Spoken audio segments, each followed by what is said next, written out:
जय श्री कृष्ण। तो आज हम जानेंगे 16 कलाओं के बारे में। प्रभु श्री राम 12 कलाओं के ज्ञाता थे, तो भगवान श्री कृष्ण सभी 16 कलाओं के ज्ञाता है।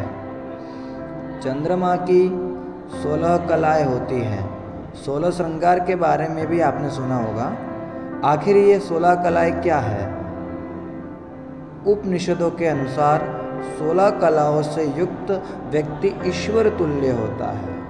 जो व्यक्ति मन और मस्तिष्क से अलग रहकर बोध करने लगता है, वही 16 कलाओं में गति कर सकता है। चंद्रमा की 16 कलाएं अमृत, मनदा, पुष्प, पुष्टि, तुष्टि, ध्रुति, शाशिनी, चंद्रिका, कांति, ज्योत्स्ना, श्रीपीति, अंगदा, पूर्ण और पूर्णामृत है। इसी को प्रतिपदा, दूज, एकादशी, पूर्णिमा आदि भी कहा गया है। जैसे चंद्रमा के प्रकाश की 16 अवस्थाएं हैं, उसी तरह मनुष्य के मन में भी एक प्रकाश है।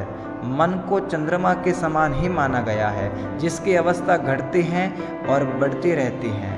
चंद्र की इन 16 अवस्थाओं से 16 कलाओं का चलन हुआ है। व्यक्ति का देह को छोड़कर पूर्ण प्रकाश हो जाना ही परम मोक्ष है। मनुष्य के मन की 3 अवस्थाएं हैं। प्रत्येक व्यक्ति को अपनी 3 अवस्थाओं का ही बोध होता है: जागृत अवस्था, स्वप्न अवस्था और सुषुप्ति अवस्था। क्या आप इन 3 अवस्थाओं के अलावा कोई चौथी अवस्था को जानते हैं? जगत 3 स्तरों वाला है। एक स्थूल जगत है, जिसकी अनुभूति जागृत अवस्था में होती है। दूसरा सूक्ष्म जगत है, जिसका स्वप्न में हम अनुभव करते हैं। और तीसरा जगत, जिसकी अनुभूति सुषुप्ति अवस्था में होती है। 3 अवस्थाओं से आगे 16 कलाओं का अर्थ संपूर्ण बोधपूर्ण ज्ञान से है। मनुष्य ने स्वयं को 3 अवस्थाओं से आगे कुछ नहीं जाना और ना ही समझा है। वैसा प्रत्येक मनुष्य में ये 16 कलाएं सुषुप्त अवस्था में होती हैं। अर्थात इसका संबंध अनुभूत यथार्थ ज्ञान की 16 अवस्थाओं से है। इन 16 कलाओं के नाम अलग अलग ग्रंथों में अलग अलग मिलते हैं। जैसे कि मैं अभी सभी ग्रंथों के मत के अनुसार बताऊंगा कि पहले जैसे दिया गया है: अन्नमया, प्राणमया, मनोमया, विज्ञानमया, आनंदमया, अतिशयिनी, विपरी, नाभिनी, संक्रमिनी, प्रभाविनी, कुंतिनी, विकासिनी, मर्यदिनी, सनहालादिनी, आह्लादिनी, परिपूर्ण और 16वीं है सूर्यवस्थित। और किसी दूसरे ग्रंथ में भी ये दिया हुआ है कि श्री है, भू, कीर्त, कीला, लीला, कांति, विद्या, विमला, उत्कर्षणी, ज्ञान, क्रिया, योग, प्रहवी, सत्य, कृष्णा और अनुग्रह। कहीं पर प्राण, श्रद्धा, आकाश, वायु, तेज, जल, पृथ्वी, इंद्रिय, मन, अन्न, वीर्य, तप, मंत्र, कर्म, लोक और नाम। 16 कलाएं दरअसल बोध प्राप्त योगी की भिन्न भिन्न स्थितियां हैं। बोध की अवस्था के आधार पर आत्मा के लिए प्रतिपदा से लेकर पूर्णिमा तक चंद्रमा के प्रकाश की 15 अवस्थाएं ली गई हैं। अमावस्या अज्ञान का प्रतीक है, तो पूर्णिमा ज्ञान का प्रतीक है। 19 अवस्थाएं भगवत गीता में भगवान श्री कृष्ण ने आत्म तत्व प्राप्त योगी के बोध की 19 स्थितियों को प्रकाश की विभिन्न मात्रा से बताया गया है। इसमें अग्निर्ज्योतिरः बोध की 3 प्रारंभिक स्थिति है और शुक्ल षण्मासा उत्तरायणम की 15 कला शुक्ल पक्ष की 1 है। इनमें से आत्मा की 16 कलाएं हैं। आत्मा की सबसे पहली कला ही विलक्षण है।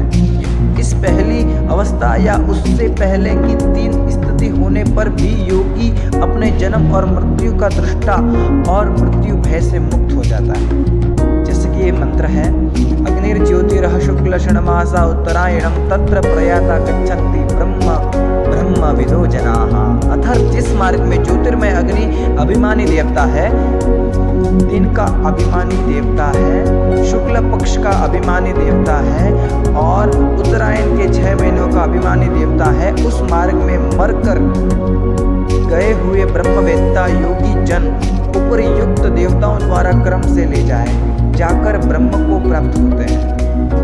भगवान श्री कृष्ण कहते हैं कि जो योगी अग्नि ज्योति दिन शुक्ल पक्ष उत्तरायण के 6 मास में देह त्यागते हैं, अर्थात जिन पुरुषों और योगियों में आत्मज्ञान का प्रकाश हो जाता है, वह ज्ञान के प्रकाश से अग्निमय ज्योतिर्मय दिन के समान शुक्ल पक्ष की चांदनी के समान प्रकाशमय और उत्तरायण के 6 मास के समान परम प्रकाशमय हो जाते हैं। अर्थात जिन्हें आत्मज्ञान हो जाता है, आत्मज्ञान का अर्थ है स्वयं को जानना या देह से अलग स्वयं की स्थिति को पहचानना।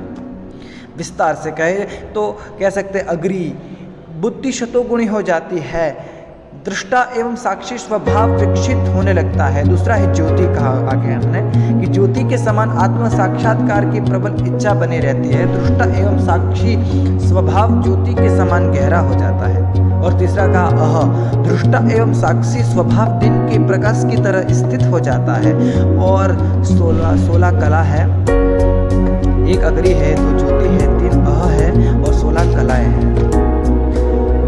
और 15 कला शुक्ल पक्ष प्लस 1 उत्तरायण कला 16 पक्ष हो गई। तो ये 16 कलाएं हैं। एक बुद्धि का निश्चयात्मक हो जाना, अनेक जन्मों की स्तुति आने लगती है, चित्त वृत्ति नष्ट हो जाती है, अहंकार नष्ट हो जाता है, संकल्प विकल्प हो जाते हैं और एवं स्वयं के स्वरूप का बोध होने लगता है। आकाश तत्व में परिपूर्ण नियंत्रण हो जाता है, कहा हुआ प्रत्येक शब्द सत्य हो जाता है। वायु तत्व में पूर्ण नियंत्रण हो जाता है, स्पर्श मात्र से रोग मुक्त कर देता है।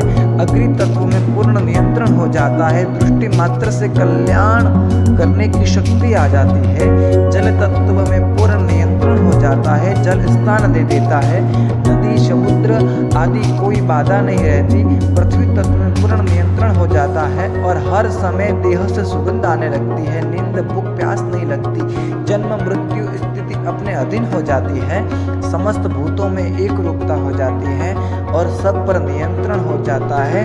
जड़ चेतन इच्छा अनुसार कार्य करने लगता है, समय पर नियंत्रण हो जाता है, देह वृत्ति रुक जाती है अथवा अपनी इच्छा से होती है, सर्वव्यापी हो जाता है, एक साथ अनेक रूपों को प्रकट हो सकता है, पूर्णता अनुभव कर सकता है, लोक कल्याण के लिए संकल्प धारण कर सकता है, कारण का भी कारण हो जाता है। यह अव्यक्त अवस्था है। 16 उत्तरायण कला अपनी इच्छा अनुसार समस्त दिव्यता के साथ अवतार रूप में जन्म लेता है, जैसे राम कृष्ण। यहाँ उत्तरायण के प्रकाश की तरह उसकी दिव्यता फैलती है। 16वीं कला पहले और 15वीं को बाद में स्थान दिया है। इससे निर्गुण सगुण स्थिति भी सुस्पष्ट हो जाती है। कला युक्त पुरुष में व्यक्त अव्यक्त की सभी कलाएं होती हैं। यही एक प्रकार की सबसे बड़ी महान दिव्यता है। और आज हमने जाना 16 कलाओं के बारे में। ये वीडियो थोड़ा लंबा है लेकिन पूर्ण जरूर देखना। आपको 16 कलाएं की पूरी अंदर जानकारी दी है। आपको अच्छी लगी हो तो चैनल को सब्सक्राइब जरूर करें। जय श्री कृष्ण। आप सभी को मेरा प्यार। जय श्री कृष्ण।